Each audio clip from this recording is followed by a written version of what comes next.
Before our final talk of the day from Rodrigo Fernandez, we have a panel, as Sean just said. So over to you, actually. Do you want to introduce them and bring them up to the stage? And that's going to go until 12:15. Thank you. Thank you, Hannah. Right, we do have a really good panel. On LinkedIn, when I found out what the panel was, I posted and I said, excitement plus anxiousness equals the word trepidation. So, this is a big honour, and we've got a really good panel, which I would like to introduce.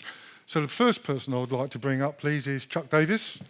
Now, Chuck Davis is a cybersecurity executive. He's got over 25 years' experience in technical, managerial, and executive roles.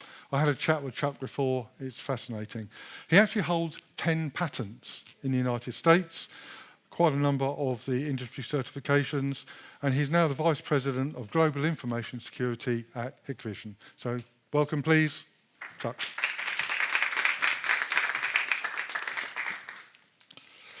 Next one up, in no particular order, Juan.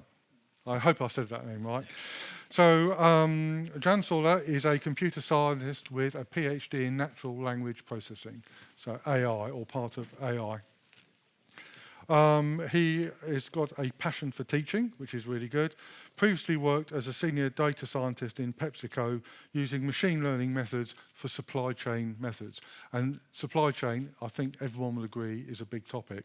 I'll be the first to admit I don't know much about mathematics, but everyone does. So I'd like to welcome everyone to the stage, please.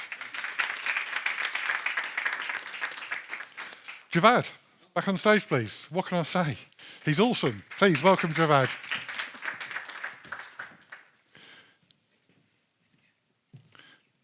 I think you did a brilliant one before. You're awesome, mate. You're awesome. Take a seat. And last but not least, I'd like to welcome Irene Kagwa. Now, this is an interesting one. Please come up. Irene is the program manager at the International Telecommunications Union based in Geneva. I had to look this up, but the ITU is the oldest part of the United Nations. She's leading a project called GIGA, which is a joint ITU and the UNICEF initiative, which seeks to connect all schools to the internet by 2030, which is an awesome task. How they're going to achieve it, hopefully we're going to find out. She's a registered engineer, been working in the communications sector for over 23 years, with experience in some really, really technical stuff here. Signal processing, spectrum management, and science, and so on. You did 2 degrees in the UK. Again, I'm impressed. Now can you understand why trepidation applies to me? So, let's start off. Education. Now, there's one thing that everyone has in common here, is either being an educator as professors, academics, and so on and so forth. Can I start with you, Irene? Could you tell me about this GIGA project, and what is the end objective? Is it just one country, or is it the whole world? Thank you, Sean. Good afternoon. I think, we're still in good morning. I'm that excited. So what is GIGA? All of us keep talking about GIGA. It's not an acronym. It's actually like gigabits. So what we, in the last days and walking all around, you've all seen all this technology. We've been talking about the opportunities. Everyone talks about the transformative effect, AI creating personalized, training. In COVID, everybody was like, how do you continue classes when, all schools had to be closed because of COVID?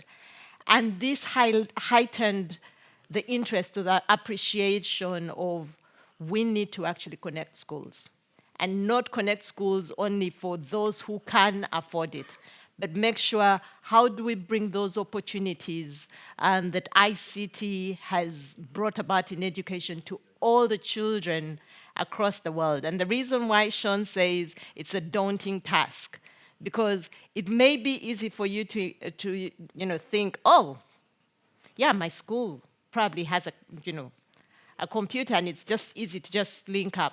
In some of the schools, even the infrastructure is not there. But we're saying these children need to get connected. So the International Telecommunications Union and UNICEF got together to say, how can we help governments it's not that we are going to do the engineering and connect the schools ourselves, but how do we assist governments to address the risks that impede them? You know, we're talking about cybersecurity in terms of risks. What are those issues that are impeding governments from being able to connect the schools? Mapping out, because when you don't know where it is, you're not going to be able to take a solution to the place. So the first issue is, where is the school geographically mapped? When that is done, yes, where is the school relative to the infrastructure that's in place in terms of connectivity? So giving them, we always talk about evidence-based decision-making. So here we are creating the information that assists a government to plan their infrastructure and be able to connect up. The next challenge, quickly concluding, is the finances. For most of these countries, it's not that they don't want to do it, they would love to, but the reality is they're all grappling with finances. So GIGA comes in to help them bridge that relation to be able to get investors or other forms of financing to help them connect schools. Great. Thank you, Irene. Oh, I could listen to Irene for weeks. Let me just pose a question regarding security now, because you're providing connectivity they've never had before into countries that may not be as either fatigued or sophisticated when it comes to cybersecurity. So, Chuck, if I can open it up with you, please. Where do you see the particular challenges with bringing in countries, because they're virtually jumping 10, 20 years perhaps in awareness. How would you view that? Sure. I mean, it's a really great question, and something I think Javad will probably follow up with as he's a real expert in the education awareness space. But I think that's a real problem that we have globally, whether it's in the more modern, developed areas, or in areas that are maybe getting internet for the first time. The internet is a very dangerous place, and understanding how we can all become good cyber citizens, not only protecting the data and information from our companies, our schools, but also ourselves. And I think it's an ongoing challenge that we're faced with. So, it's not just about educating the people who are working in businesses and governments and in schools, but also the individuals as well. So I think that's an ongoing challenge that we just really need to figure out. Great. Thank you, Chuck. If I can put the same question to you, Javad, please. Yeah, sure. So I think that so growing up in the UK my whole life, I've seen technology go through a certain pathway. So you started with dial-up modems. You had to plug in and spend ages to download one. Oh no, I didn't download any music from Qatar. Sorry, that's not me. But there was that whole pathway, and then we have a lot of physical infrastructure put in and everything. And to your point, Chuck, other nations, they've bypassed that, so they had no connectivity to suddenly mobile banking. Mm-hmm. So it's a big jump. And I think one of the problems is that we try to assume that everybody has the same requirements or needs that we do. So if I'm sitting in London, what do I want out of a phone? I want it to be fast. I want it to have good camera. I want it to have whatever. And I assume then that everyone around the world wants the same things. And that's not really the case. And I think sometimes to be more secure, sometimes you have to introduce a little bit of friction. I know in my talk I spoke about removing friction, but sometimes that's a good thing. And there was a study done by a pharmaceutical company about people forgetting to take their medicine on time. So if you have to take 2 pills in the morning, in the afternoon, in the evening, sometimes you can forget because it's so easy. Did I take them then or now, what have you? And what they found actually, if you make the process a bit more difficult, you actually have to take 1 pill from here, 1 from there, then you have to grind it up and mix it, or one's a different pill at the end of the day. It actually forces you to remember what you've done a lot better. So sometimes I think there's a danger of exposing too much technology too quickly to an unfamiliar audience. So sometimes we have to bear in mind that they haven't gone through a slower path of accessing this technology. They've suddenly been given it. So we need to sometimes impose some slowdowns, and that can help people understand and not make rash decisions. Great, thank you. So just developing that theme a bit more. So artificial intelligence, which is the big thing these days, and given the challenge of taking from 0, to 100 in hopefully a short space of time, can artificial intelligence, in whichever form it presents, actually protect those people? Does it have a role in protecting? I'd like to ask that to Juan, if I may. Yeah, I mean, just to answer the previous question before, I think that I had a comment. So, of course, there's a huge risk adopting so many technologies at once, but we need to think about the opportunity. There's a lot of people that see the value of this technology because they enable, these technologies enable them to do something they couldn't do before. In our case, we have the privilege of having had these technologies for a long time, and we may think that we are more technologically savvy, and it's okay, I know the internet, this won't happen to me, and this is from someone that is in cybersecurity and have been victim to some of these processes. So yeah, we need to think that as an opportunity to really plant the seed to make these new adopters really work with technology in a way that's healthy, that's interesting, and that is basically they use it the way it's supposed to be used.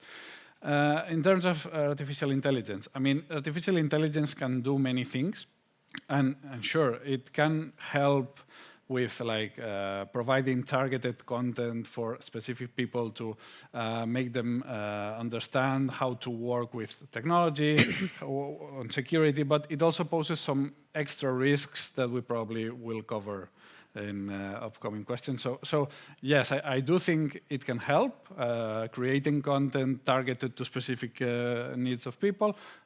It also brings new and improved dangers that we also need to be aware of. And we'll talk about that in a minute, I guess. Sure.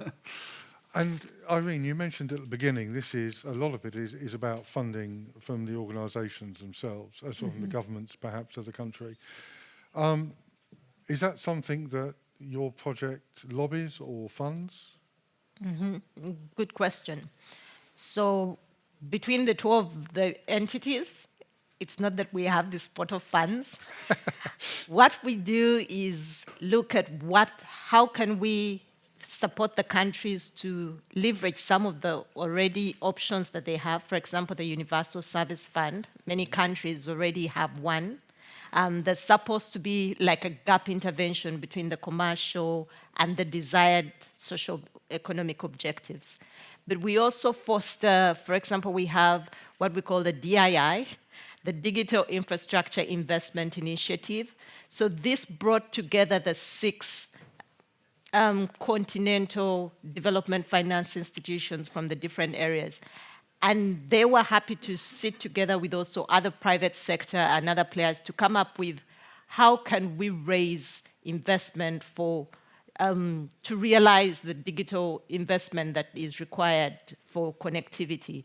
So it is working with different players to come up with different solutions. One of the interesting ones is a school that shared that they set up a barber shop to be able to get extra income to pay the connectivity for the internet.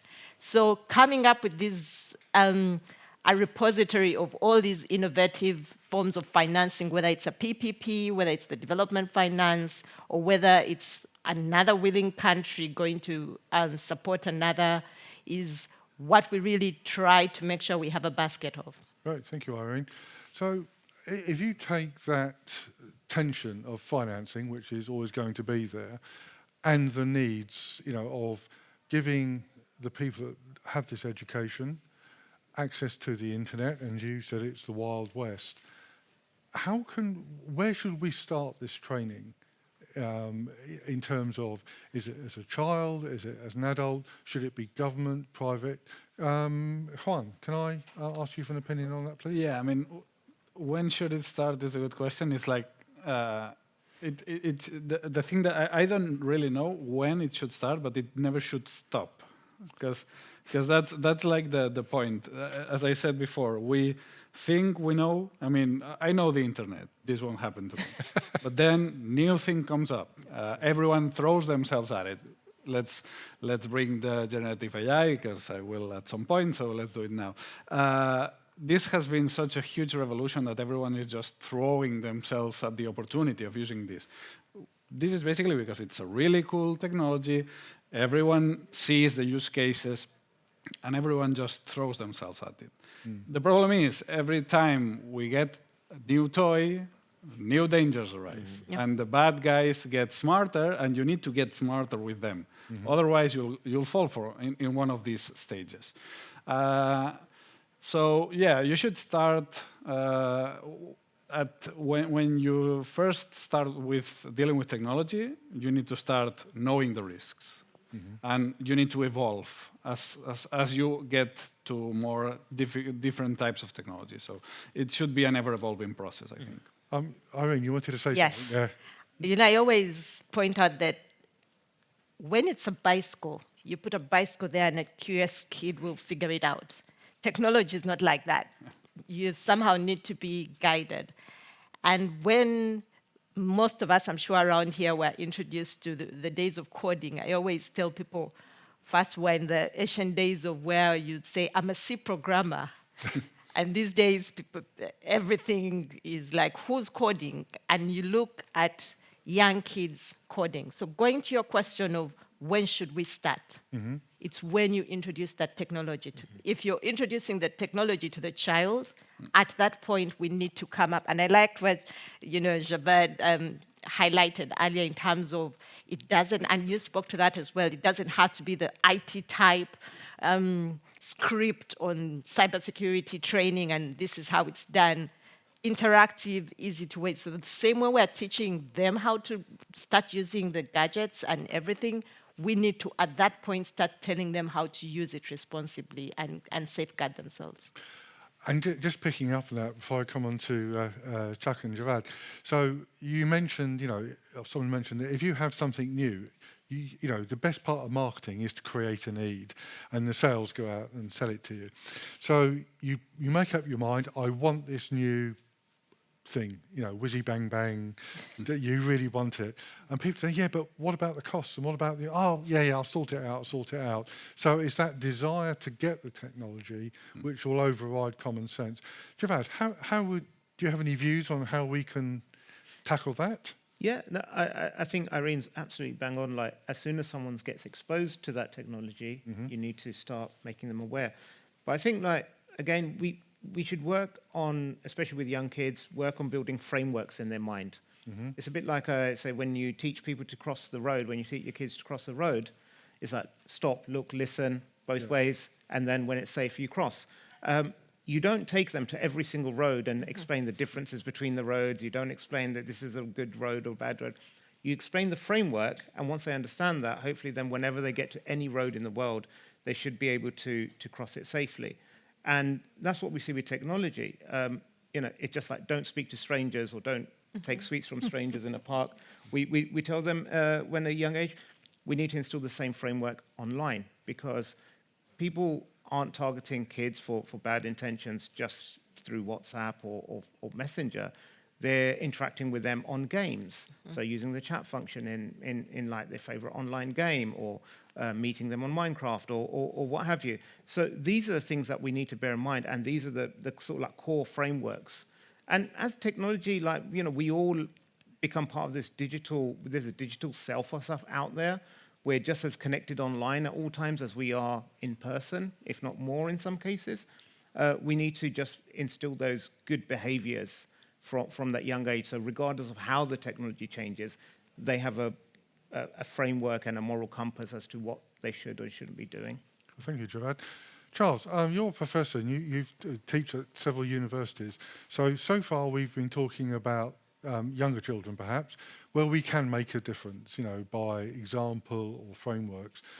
But with the university students, that you're lecturing to, do you encounter a resistance to this sort of cybersecurity awareness because they have more knowledge or they've been out in the world longer? Is it something you've seen? And if so, how do How do you deal with it? Yeah, it's an interesting question. And first, I want to say that growing up in America, I was taught how to cross the road. I still almost get run down every time I go to London, though. So. We drive on the wrong side of the road. Exactly, Yeah. exactly.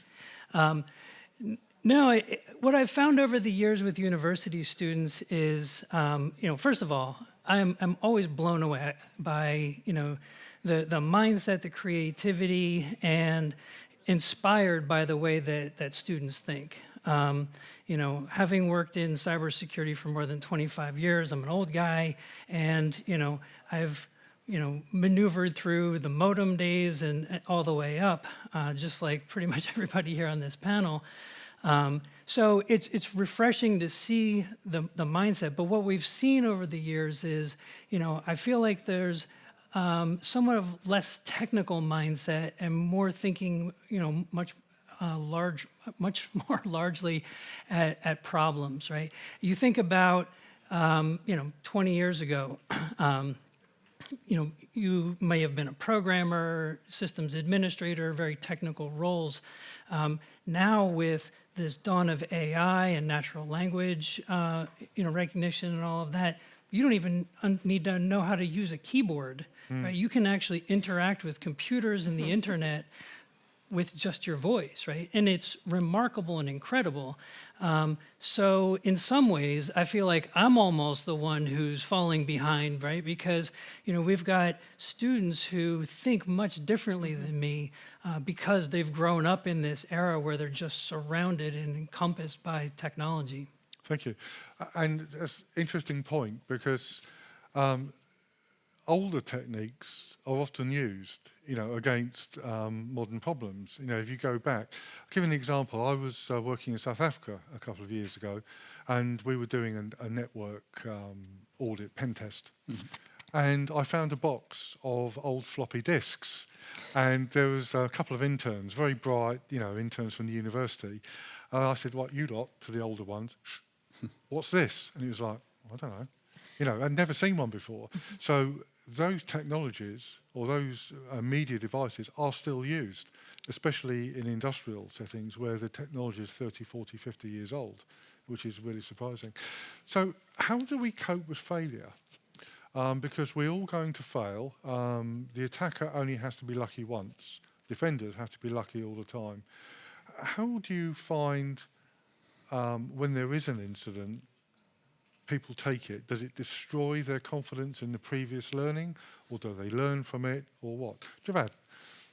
So at an organizational level, I actually disagree with that statement of attackers only need to be lucky once. Because when you think about it, even if it is a social engineering scam, normally they have to craft something, send it, it has to get through your firewall, your spam filters, your all that kind of stuff. It has to reach the inbox. The person has to open the email. They have to interact with it, and your endpoint detection has to fail, and what have you. So we actually have quite decent defense in depth as we speak about in LA. So I think like it's a lot harder today than it was like 20, 30 years ago to just simply own an organization. But to the point about how it impacts people, I think there's a big stigma still associated with it, and we need to just remove that. I think everyone's going to fail at some point. Everyone's going to fall victim to something, and it's all about how do we recover from that? How do we build resilience in the organization and in individuals as well to let them know they're supported and they're not the ones to blame for this kind of stuff. So a lot of it is really about how do you set up that acceptance, that social support system and the culture so that people, like if someone's breaking into my house, I'm not going to be shy to phone up the police and say, "Help me, someone's breaking into the house." And the same thing when someone's breaking into your computer or they're trying to social engineer, you shouldn't be shy or scared of contacting your security team and said, "Help me, I don't know what's going on here." Thank you. And from an organisational point of view, some of the issues is stakeholders, insurance, stock market movements. Yeah. How would you think an organisation should respond if they've been successfully breached? Chuck? So, yeah, they've been successfully breached. Apart from the people, the people management side, it's the big company. How should they respond to a breach, a successful breach? Yeah, I mean, we've seen this happen so many times over the years, and I hope we learned quite a bit from all of the previous breaches. We seem to get a little bit better at it. As Javad said, right, we got really good at defending our networks and our environments and such over the years. And social engineering is probably one of the most successful means of compromising an organization. And if that happens, one of the things we learned is we need to be open and honest about that, right? So, inside of an organization, there's a breach. Obviously, you've got to do, triage. You've got to understand what happened. You've got to contain and then, kind of bounce back from that internally from a technical perspective. But then I think one of the most important things a company can do is to be open about what happened. And we've seen a lot of companies over the years who haven't done that. And some of them have been small companies, some have been large corporations. And sure, you get, they get shamed a bit, in the public. However, the most important thing is the trust, right? I mean, you're giving your data to a company or an organization and entrusting them with that. And then if they become a victim and your data has been exposed, you want to be able to understand what happened and get an honest answer. And so I think that's probably one of the more important things is the public affairs, public relations side of it, right? There's the technical side, which is absolutely important, but then there's also, keeping the trust of the people who've given their data to the organization. Thank you, Chuck. Irene, in the program that you're leading, there's going to be failures along the way. There may be criminal activity using the connections that you've done. How would you handle that? How would your organisation? Do you agree with Chuck on the PR and the openness? And what effect will it have on funding, for instance? And thank you for that question. I was smiling all through, because in my previous, not life, but working with the government side. So we had this bank, and led by a lady, and in the whole spirit of declaration, comes back to say, we're hit, but this is what we did, and it was supplier connections, and it goes back to the ideal of what needs to be happen and what is actually happening. We need to create that culture or appreciation where it's not bad to come out and declare, because right now when you come out and declare you're hit, you're going to be hit from, that particular CEO was removed by the company, and also the customer's confidence in the bank drops, the partners drop in confidence. So we have to heighten the appreciation that anybody can be hit. Yeah. Going back again, Javad was talking about the assumption, and so I come from Uganda. So this is a country where the number of people who have bank accounts was low. And so for us, mobile money was a key thing.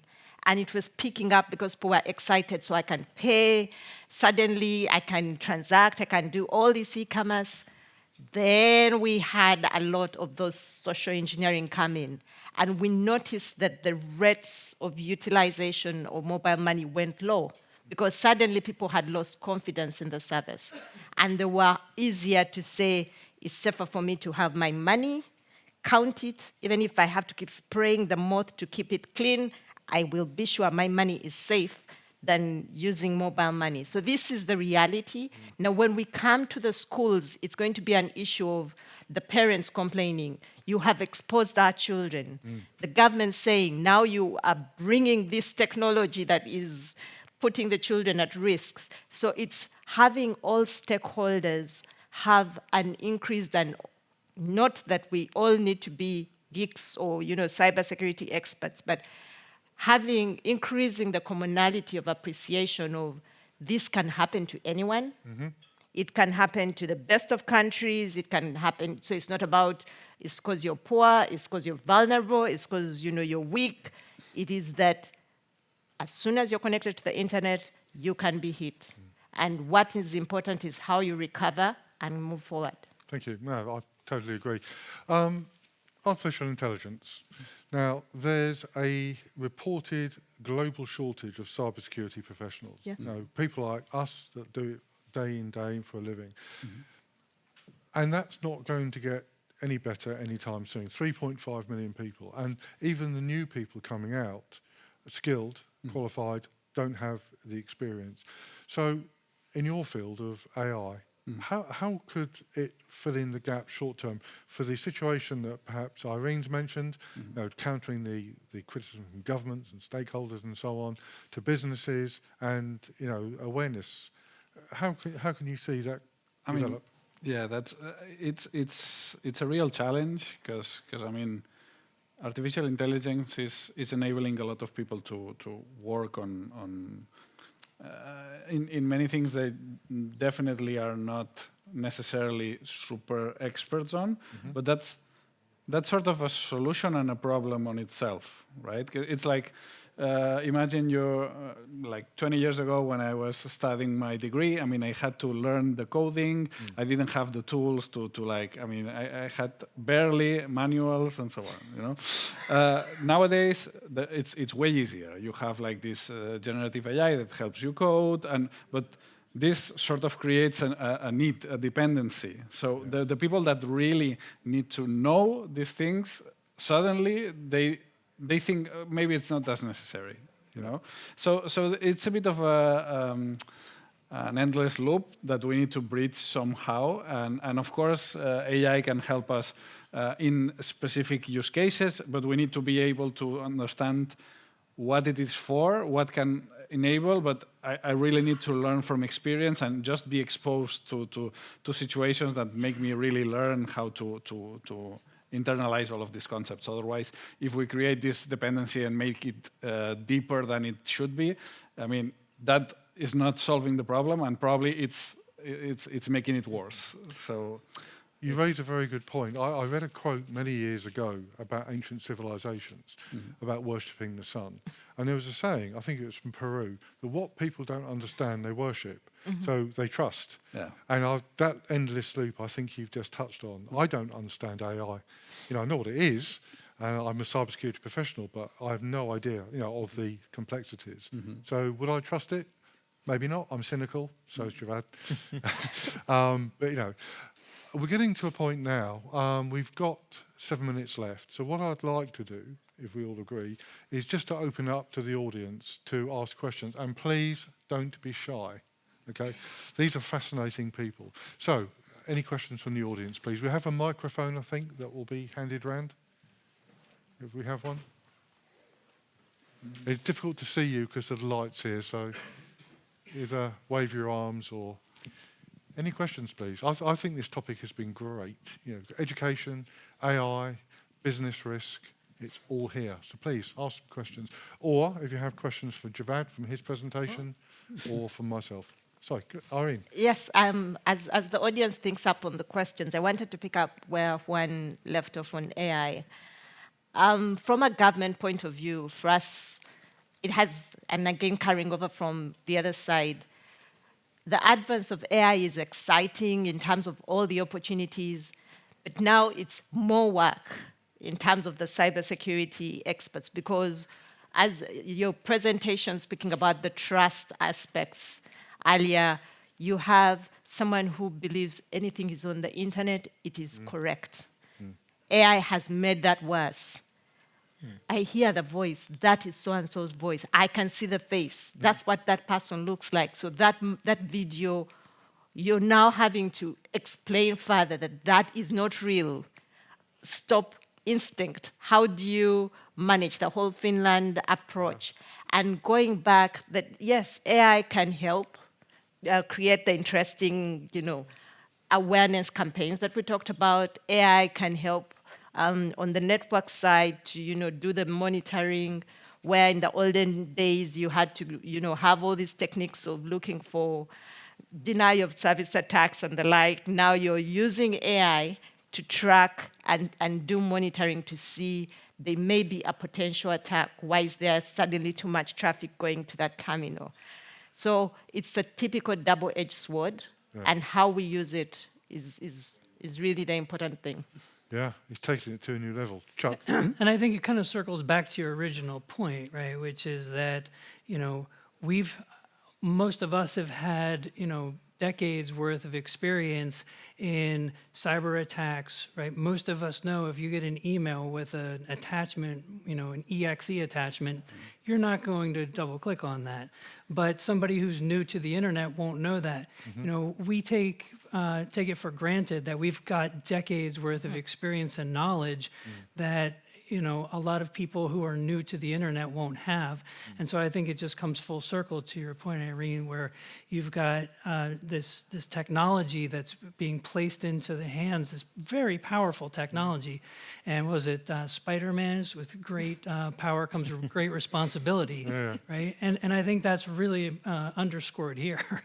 I like the point that you raised, that in days of yore, it was network packets, it was port scanning, but now it's people talking to you that I recognise. Yeah. So that is the next challenge, because AI could perhaps detect that this was going on, but you're going to, as Javad said, your brain hates you. I love that expression. Absolutely hates you. You want it. It's going to convince you. But audience, please come on. We're having a good chat here, but do you have any questions? Please don't be shy. Gentleman at the back. Do you have a microphone? Yeah, to you. Yes. Just to break the ice, first question is for all the panelists. It's a perception from my side, but as you are teachers, maybe you have more indicators. I have the feeling that the new generation, the digital native generation, are less cautious about privacy in the net and the social media than the olders, boomers like me, that we discovered internet when we were over 30, and we don't put everything on the internet about our private life, and that was a question. No, I think it's an excellent question. So if I can just summarise, privacy. The younger generation seem to be less concerned. What are your views, Juan? I think that might be the case, but remember that we are all the same persons that basically threw all our pictures in Facebook. So it's not that we were as cautious at some point in the past, like 10 years ago, 15 years ago, until we saw the problem with that. It was, it's cool. I can upload my pictures. Everyone can see them. We're all friends, right? The net is friendly. Yeah, then we saw what was going on. I think today, I can speak, like, I've had the privilege of teaching my mother use technology and my teenage daughter. So it's like two different radical worlds. and I think both of them are scared for different reasons. My mother is scared because if you're not been in the internet, but you've received spam phone calls. You've received people that come knocking to your house trying to sell you something that it's not really there. So they are aware of that. There's some bad people there that are trying to fool you. And nowadays, I think that in schools, especially here in Spain, I don't know in other places, they're doing a really good job of teaching them the dangers and making them just a tiny bit scared, so they are aware of that something bad can happen.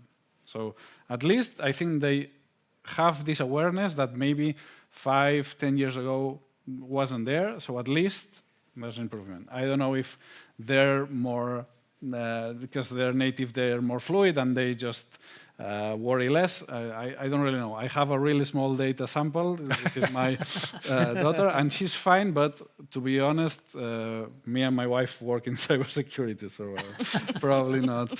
Thank you, best. Chuck. Yeah, I've got a similar situation. My father, I think it was probably about 10 years or so ago, he lived in Florida, so he was kind of far away from me. I live in Colorado. And, it seemed like every week he was getting his computer infected with some new virus. In fact, he had a better pool of malware than I did in the malware lab I had in my house. And so I kept having to remotely try to fix this. And eventually, I just ended up buying him a Linux laptop and gave him a little GUI interface, because all he did was stuff in a browser, which mostly solved the problem, but he did end up getting that infected as well. But he thought every time that he got an email or a text message saying that he won $1 million, he's like, wow, this is great.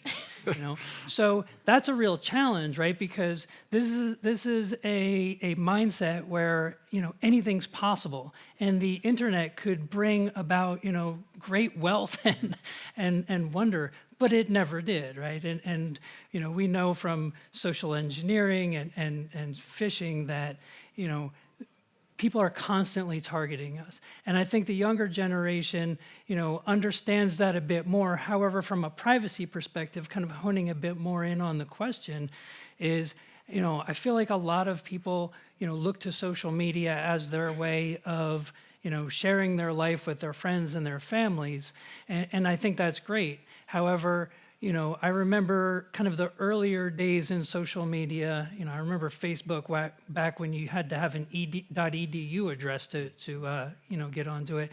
You had a smaller group, right? You could actually say, well, only my friends and family can see this. And I think as social media has matured and advanced over time, they've kind of strategically and quietly remove some of those boundaries where you have to constantly go in and build this fence around your digital life if you want to. So, it's a difficult situation. It's a great question, but it's a difficult situation to try to figure out how to overcome, because what is the risk in sharing your life with the internet? We know that there is some, and some of it can be bad, but a lot of people seem to survive it. So it's one of those deals like, well, I know people get in car crashes all the time, but it probably won't happen to me. Except for my colleague, Rob, who got into a car accident this morning. So sorry for that analogy, Rob. Thanks, Jack. We're just about out of time. So can I just ask you, first Javad, and the final word to Irene, just a few words on that topic? I think it's a incredibly complex and nuanced topic. I don't think there's any one set of behaviors we can paint it at. There's so many different factors. So like Chuck said, technology is different now. The boundaries are different now.